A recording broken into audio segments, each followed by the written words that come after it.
بسم الله بسم الله والحمد لله وصلوات الله تعالى على رسوله المصطفى وعلى آله وأصحابه أجمعين. I have largely remained silent about this whole Kyle Rittenhouse thing.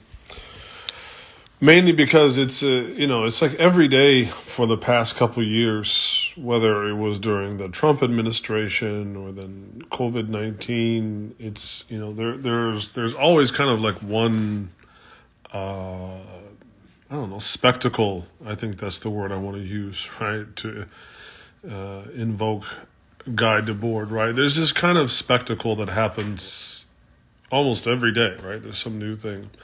And then when a certain thing happens, and it has the right people involved in it, then people try to make it into a precedent. And so I've seen in particular a lot of Muslim reactions have been very polarized around the verdict of not guilty with Kyle Rittenhouse.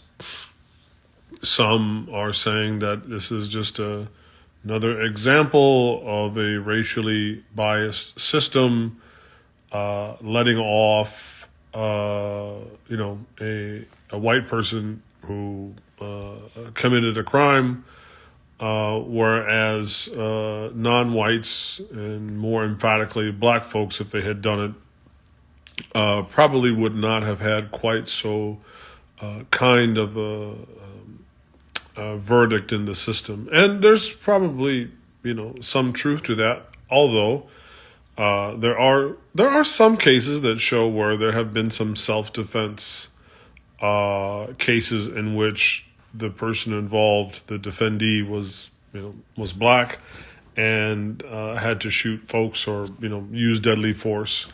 Although I think if we probably were to weigh all of the cases, that it would probably undoubtedly skew in that direction.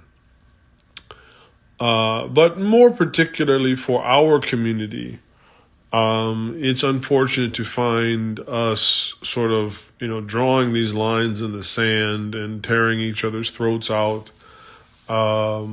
because perhaps one person took a stance that was not the one that you favored. And again, when it comes to what we might call issues of aqa'id, when it comes to issues, of creed and commitment, I would say, then it's sort of, then folks want to kind of invoke, make excuses for your brother or sister, or only Allah judges, or on and on. And that what we have to understand is, none of us really know what happened in its entirety that day. And so therefore, while we can have our frustrations about, we can undoubtedly have our frustrations about the verdict if you happen to be of that persuasion that you were upset by the verdict. But then we have to understand that any earthly verdict is at best, an attempt at true justice, and that in no way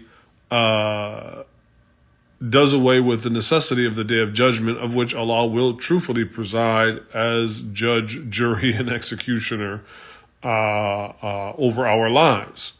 And so it's just to encourage those in the face of, if you perceive it as an act of dhulm or an act of fisq or fasad, like if you see that there was some wrong that was done, then remember that. I'm not even trying to change your mind if if that is how you feel about it. I'm not really trying to move you from that, but to remind us so that we don't make every every issue, and particularly every spectacle that the media and our society and culture spits out at us, such that it affects us in our heart. Right? That I think is very important. And then on the flip side, for those who feel that justice was served, let's, if that was the take that you wanted to have on it, I think that needs to also be attenuated to understand that because a person maybe is exonerated of a crime in this life does not necessarily mean that is how Allah sees it. And Allah may indeed give a very different rendition of that verdict on the day of judgment. And so not to act, again, particularly in cases where we don't really have the ability to have eyewitness account.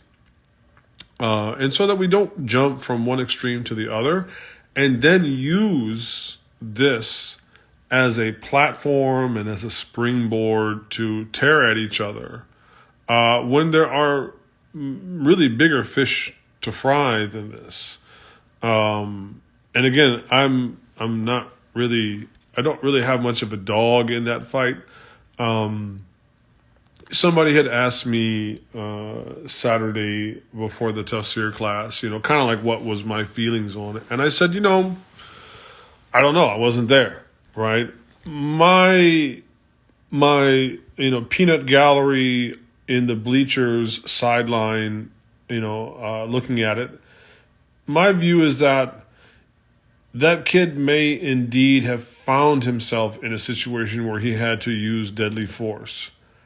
However, I don't think it can be discounted that by the fact that you were, running around like your name was, Jesse James with some rifle. And again, most of I'm pretty much, pro. I'm very pro gun. I'm very pro Second Amendment. But there is an attitude here that is worth maybe trying to glean, right? And I think this is an example of young people that just don't have direction, and particularly young men. I don't think that this young man had a good guidance in his life. If I had a son his age, even being pro Second Amendment, and I would want him most certainly to learn how to use a firearm, I don't think I would want my son running around with a firearm, if he has not really acquired the manhood, to go along with that. Forget about rights and state rights or federal rights. I would be concerned that he may not have the maturity, so he perhaps went looking for trouble. And that's how I kind of, again, I'm not passing any judgment, but perhaps he went looking for trouble and then he found it. And may indeed have, found himself in a situation where he had to, again, maybe he did, maybe he didn't. But that, if you go looking for trouble, sometimes you find it. I think perhaps what I am concerned about is, for a person his age to have taken the lives of people. What does that say about a person's soul? Right? What will that do to a person, or better yet, what ought it do to a person to have taken another life? That's a horrible thing to have to do. And those who are on the side of his vindication from the charges, that's my concern too. They're so busy celebrating and making it into some sort of, watershed moment, that we're not thinking about, a young man from our society killed people, even if it was justified, and that's being celebrated. There should be a more somber attitude, even if, right, let's say for sake of argument, he was justified to use deadly force. This should be a sobering issue, not an issue of spiking the ball like you scored a touchdown. I think that's what I find really troubling about the incident. And I also find, I also find, when I think about him and using deadly force, and then I think about Trayvon, and you think, and I've seen people make this comment, and I do kind of agree with it, right? That they can generate sympathy for this young man. Okay, fine. He whether he made a bad decision, he got caught in a jam, and again, this is all for sake of argument, right? He got caught in a jam and had to use deadly force. Okay, you're able to conjure up sympathy for that, but you have no sympathy for Trayvon Martin. That I find that there's something very cold. And what's even more troubling is that is the disposition of people who are kind of repping religion in America, right? You have people that are repping religion in America, and yeah, I am talking about evangelicals. I am talking about Christians. It doesn't seem to be any reverence for life. And I get it. I mean, there's been, and I don't have all of the facts. I've been told that at least one of the guys that he killed was a child rapist, pedophile. Okay, fine. But should we be celebrating the taking of a person's life? And should we have no empathy for the taking of another? That I do find really disturbing about where we're at as a society. And especially if that is the disposition of people who claim to be carrying the mantle of religion. I'm really curious how your religion operates. I'm very curious. I would like for them to explain it. And so I'm probably going to still stay, fairly neutral on this because, one, I don't tend to get really bent out of shape over, these kinds. I'm more concerned about the general thrust of where our society is going.